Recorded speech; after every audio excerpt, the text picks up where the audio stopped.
Assalamualaikum warahmatullahi wabarakatuh. Selamat datang di channel Calon Surga Temboro Madinahnya Indonesia. Jangan lupa subscribe, like, dan share, pencet tombol loncengnya supaya Anda mendapatkan video tentang informasi Temboro. Assalamualaikum warahmatullahi wabarakatuh. Hadirin yang dimuliakan Allah SWT, pada kesempatan ini kita akan bermuzakarah tentang tanggung jawab seorang ayah sebagai seorang laki-laki.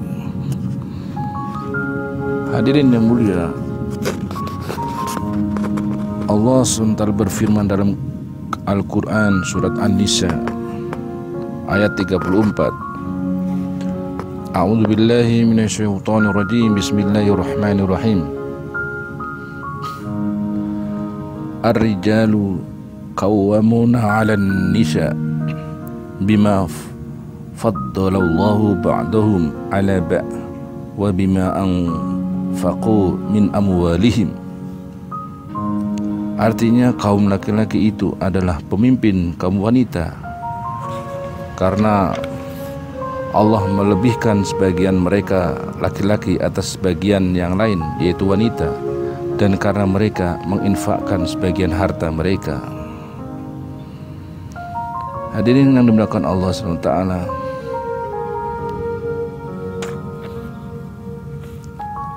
peran seorang ayah harus lebih aktif dalam mencari ilmu agama sehingga ayah dapat membawa dan menghidupkan suasana dakwah, suasana taklim, serta peran agama di dalam rumah. Jika dihubungkan dengan ayat di atas, dengan firman di atas, firman Allah yang di atas, dapat disimpulkan bahwa seorang ayah adalah pemimpin dalam rumah tangga dan memiliki peran untuk menjaga, memelihara ahli keluarga supaya tidak terkena dari api neraka. Ini berarti seorang ayah bertanggung jawab terhadap keluarganya,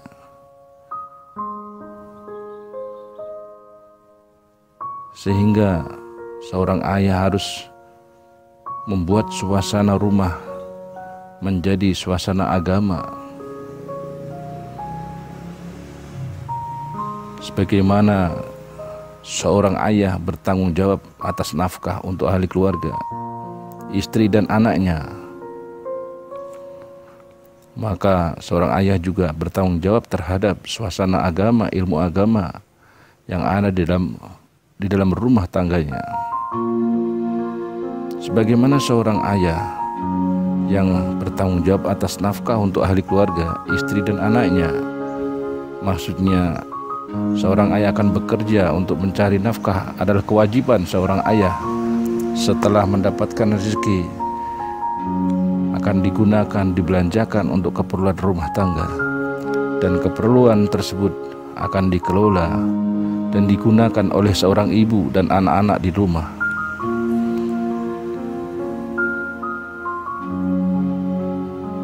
Seorang ayah dan ibu dalam mendidik anak, ini adalah peran yang sangat besar untuk membentuk anak yang soleh.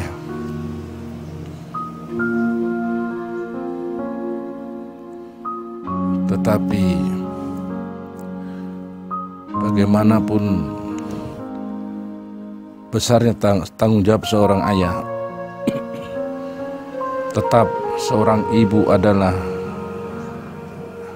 lebih banyak waktunya di dalam rumah untuk menjaga, mempelajari anak-anaknya supaya mengenal ilmu agama, karena kesibukan seorang ayah akan lebih banyak di luar rumah untuk mencari nafkah.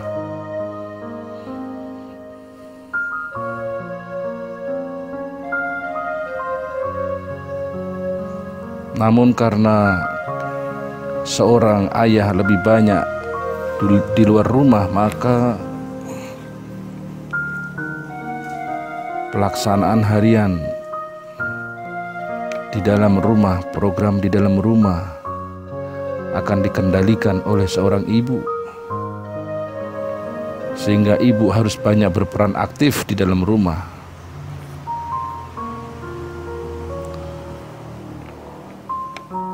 Sehingga seorang ibu adalah sebagai madrasah yang terbesar bagi anak-anaknya. Jika seorang ibu ini menyiapkan anaknya mengenal agama, maka seorang ibu telah menyiapkan suatu generasi yang soleh.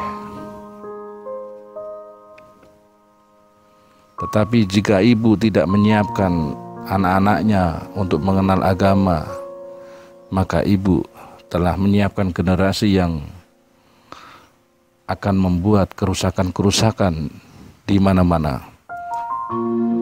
Hadirin yang dimuliakan Allah SWT, di saat anak yang berusia 0 tahun sampai 10 tahun, sebaiknya anak ini jangan berpisah dari ibunya. Usahakan ibu selalu bisa bersama dengan anaknya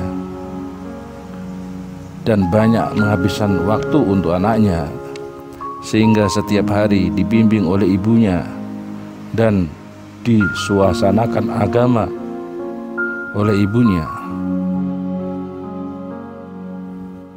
Surga di bawah telapak kaki ibu. Maka ibu sangat menentukan anak-anaknya untuk dibawa ke surga.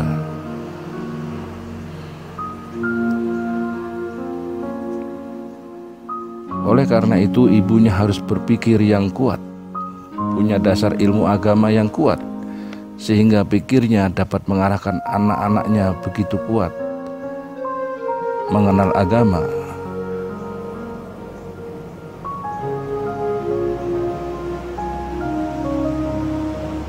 Maka jika ibu tidak ada pikir agama untuk anak-anaknya, apa jadinya anak-anak kita nanti?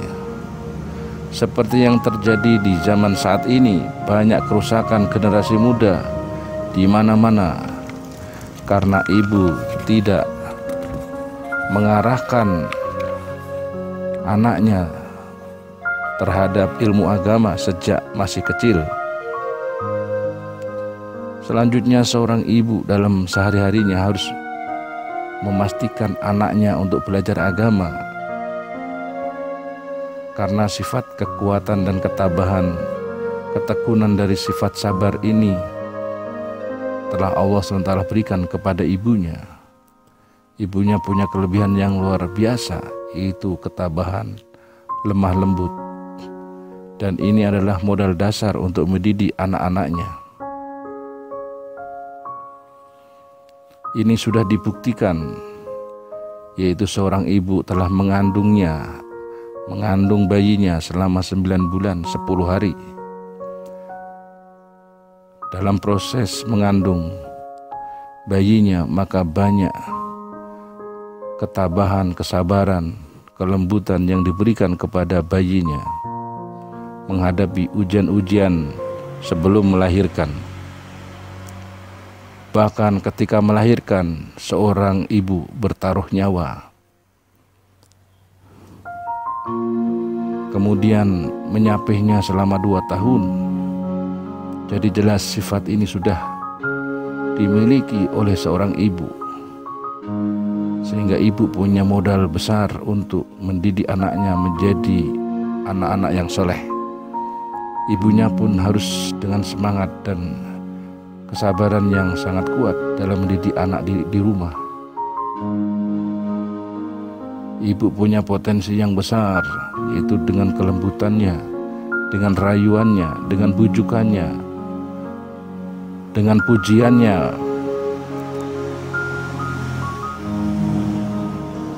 Maka potensi yang besar ini adalah modal dasar untuk membuat anak kita menjadi anak yang sangat soleh. Kemudian ibu juga harus banyak dan giat untuk menceritakan terutama kisah teladan Rasulullah SAW, para sahabat radhiyallahu anhum ajmain, para alim ulama dan orang-orang yang soleh, seperti perjuangan dakwah mereka, hidup mereka semata-mata untuk menegakkan kalimat tauhid di bumi. La ilaha illallah Muhammadur Rasulullah.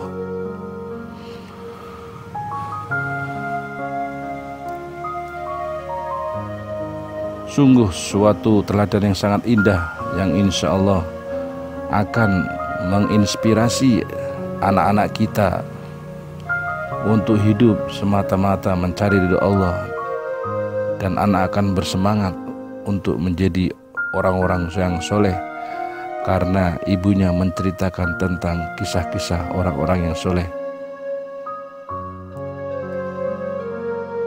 Sa'ad bin Abi Waqqas radhiyallahu anhu berkata, kami mengajari anak-anak kami tentang sejarah peperangan Rasulullah SAW, sebagaimana kami mengajarkan mereka Al-Quran. Hadirin yang mulia, Imam Ghazali rahmatullahi alaih berpesan dalam bukunya, dalam kitabnya Ihya Ulumuddin, yaitu dengan mengajari anak Al-Quranul Karim, hadis-hadis Nabi, kisah orang-orang soleh, kemudian beberapa hukum agama. Ibnu Khaldun dalam muqaddimahnya memberikan arahan tentang pentingnya mengajarkan dan menghafalkan Al-Quran kepada anak-anaknya, mengajari Al-Quran kepada anak-anaknya.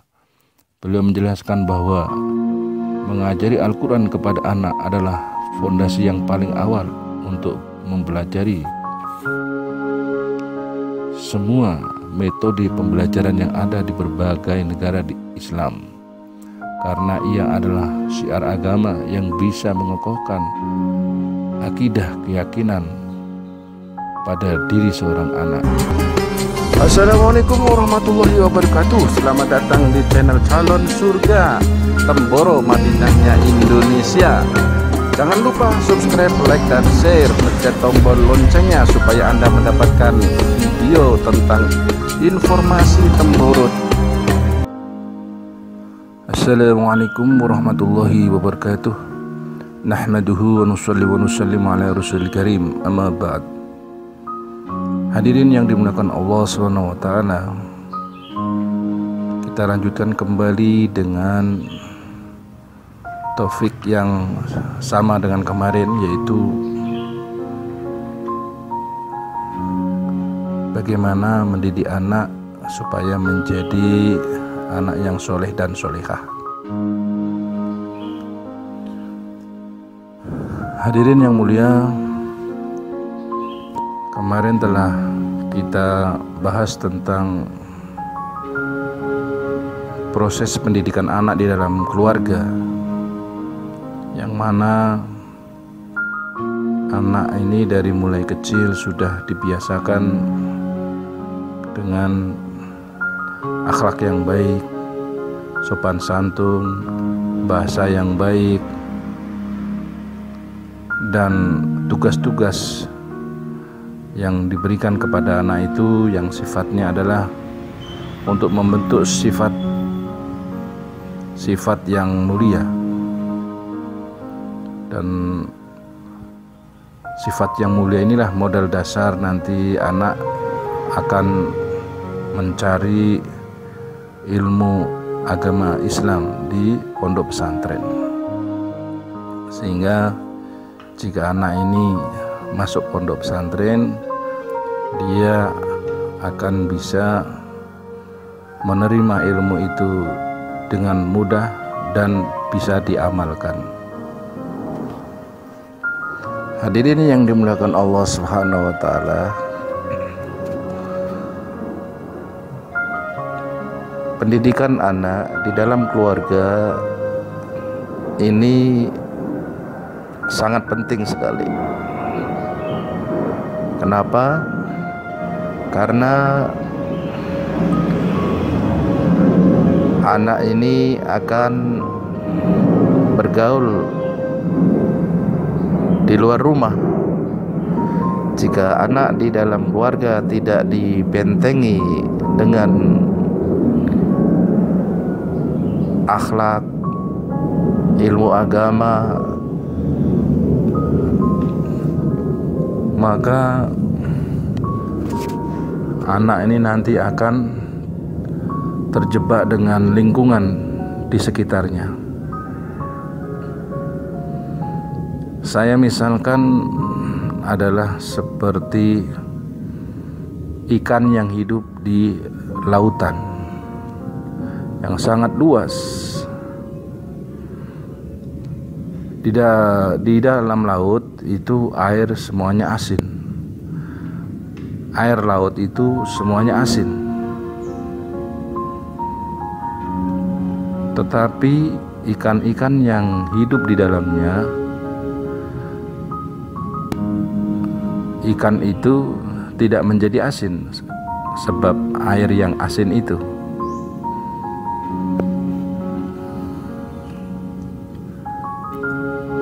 Ikan tetap seperti biasa, harus dimasak, harus dikasih bumbu, dikasih garam, baru ikan itu akan asin.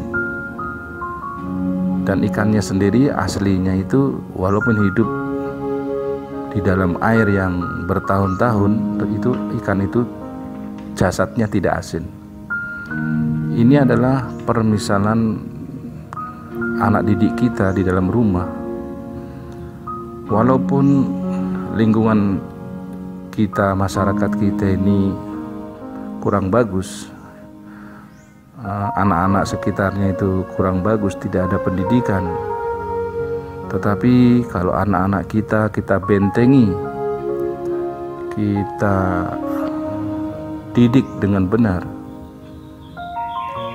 maka anak kita yang sudah dididik dengan benar itu tidak akan bisa dipengaruhi oleh lingkungan. Tetap anak kita akan menjadi orang baik, tetapi dengan syarat anak ini diberikan program di dalam rumah, kasih pendidikan sopan santun, akhlak, toleransi, dan tidak egois, ya. Dikasih sifat sabar, tahan banting, tidak cengeng, bisa menghormati orang. Ini semua dibentuk di dalam rumah, sehingga keluar dari rumah dia tidak akan bisa dipengaruhi oleh lingkungannya. Ini anak yang baik. Tetapi kalau anak ini di dalam rumah tidak dibekali dengan akhlak yang baik, tidak diberikan pelajaran dengan baik, tidak diajarkan sopan santun, maka anak ini keluar dari rumah akan dipengaruhi oleh lingkungannya. Sehingga ada teman saya mengatakan bahwa anak kita bukan anak kita lagi, tetapi anaknya lingkungan.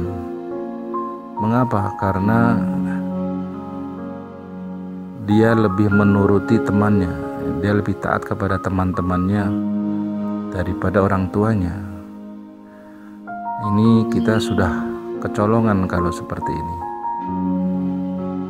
Jadi kita perlu memberitahu anak kita bagaimana cara bergaul dengan baik. Maka rumah kita ini adalah madrasah, sekolah yang pertama kali sebelum anak kita ini masuk SD, SMP, SMA, universitas. Maka di dalam rumah ini adalah pusat pendidikan semua tentang ilmu dunia dan akhirat ada di dalam rumah kita.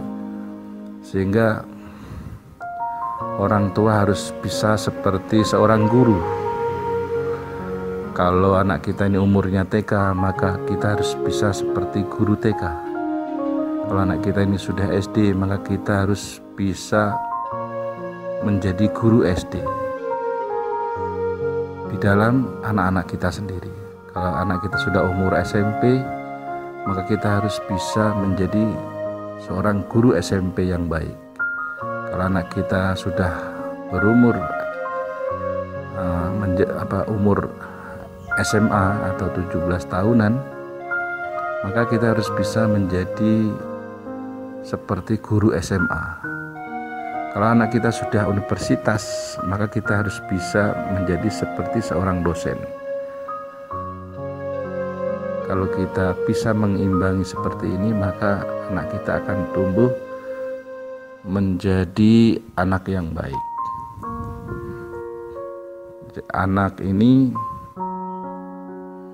akan menjadi anak yang soleh. Itu berawal dari rumah, ya. Tetapi kalau di dalam rumah sendiri tidak ada pendidikan, maka anak ini akan dipengaruhi oleh lingkungan. Lingkungannya akan mempengaruhinya. Kalau lingkungan rusak, maka anak kita menjadi rusak. Kalau lingkungan baik, maka anak kita jadi baik. Maka berhati-hatilah terhadap lingkungan yang saat ini sudah dicemari dengan HP, warnet, dan juga bermain game, wifi. Ini adalah jebakan-jebakan untuk anak kita ini. Jika tidak hati-hati, maka anak kita tidak akan bisa jadi orang soleh.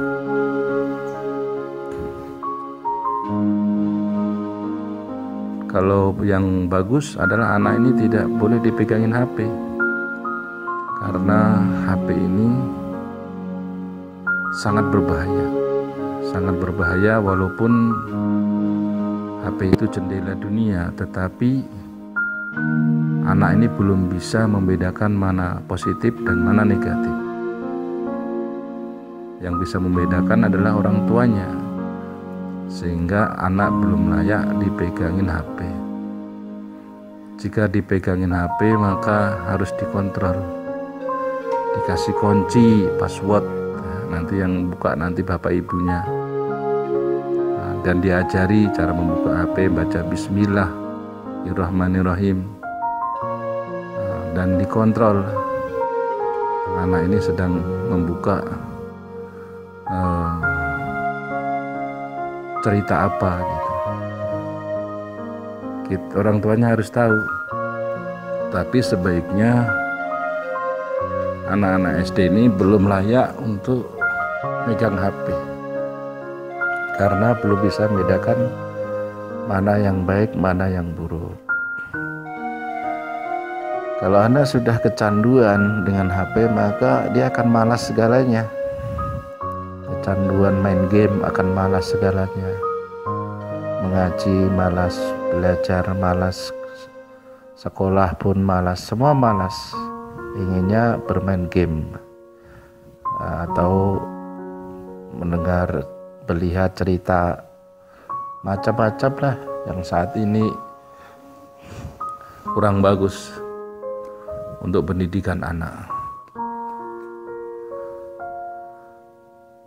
Maka berhati-hatilah dengan HP ini. Kalau kata ulama, ini HP ini adalah dajjal mata satu. Nah, maka berbahaya. Kalau ingin memberikan HP kepada anak, maka berpikirlah 100 kali. Kalau ingin menjadikan anak kita ini jadi orang soleh, maka jangan dipegangin HP, ya. Jangan dibiasakan. Hadirin yang mulia,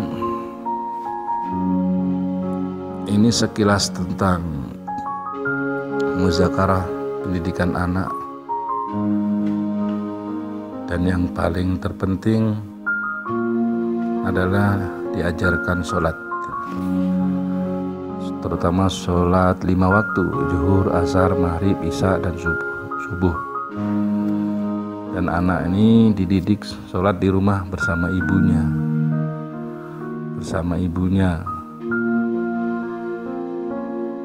kalau sudah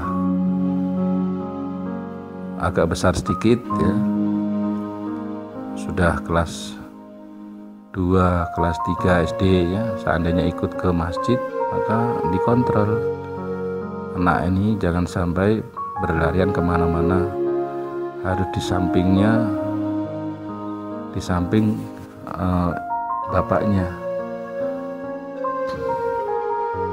dan diusahakan anak ini sudah sunat ya, sudah sunat di khitan baru bisa dibawa ke masjid. Kalau belum sunat ya yang bagus diajari sholat di rumah.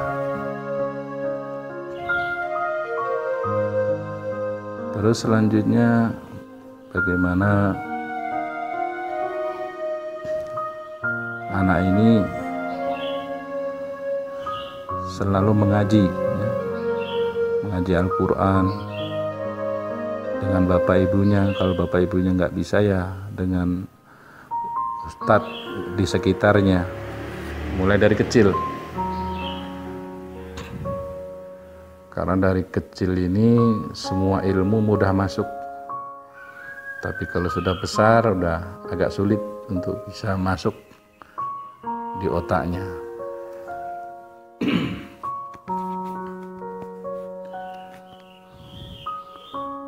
Perlu dipantau anak ini, ditanya sholatnya ini 5 kali. Zuhur ditanya udah sholat atau belum, asar, maghrib, isya, subuh sholat atau belum. Kalau seandainya ada satu waktu yang belum sholat, maka disuruh sholat. Kalau sudah lewat disuruh qadha, dilatih dengan disiplin dengan sholat. Kalau sudah besar, maka nanti dia akan terbiasa sholatnya itu di masjid tepat waktu berjamaah. Ini tertibnya Rasulullah SAW dan para sahabat radhiyallahu anhum ajmain, sholat tepat waktu berjamaah di masjid. Maka sekilas inilah yang mungkin saat ini bisa sampaikan. Insya Allah besok disambung kembali dengan topik pendidikan anak yang soleh. Terima kasih. Jangan lupa like, share, dan subscribe. Bunyikan loncengnya supaya mendapatkan muzakarah tentang pendidikan anak selanjutnya. Wabillahi taufiq wal hidayah. Wassalamualaikum warahmatullahi wabarakatuh. Demikianlah sekilas tentang muzakarah, bagaimana pentingnya peran orang tua, terutama ayah dan ibu, untuk menciptakan anak yang soleh. Jangan lupa subscribe, like, dan share, dan bunyikan loncengnya supaya mendapatkan video yang baru dari saya yang pertama kali. Terima kasih. Wabillahi taufiq wal hidayah.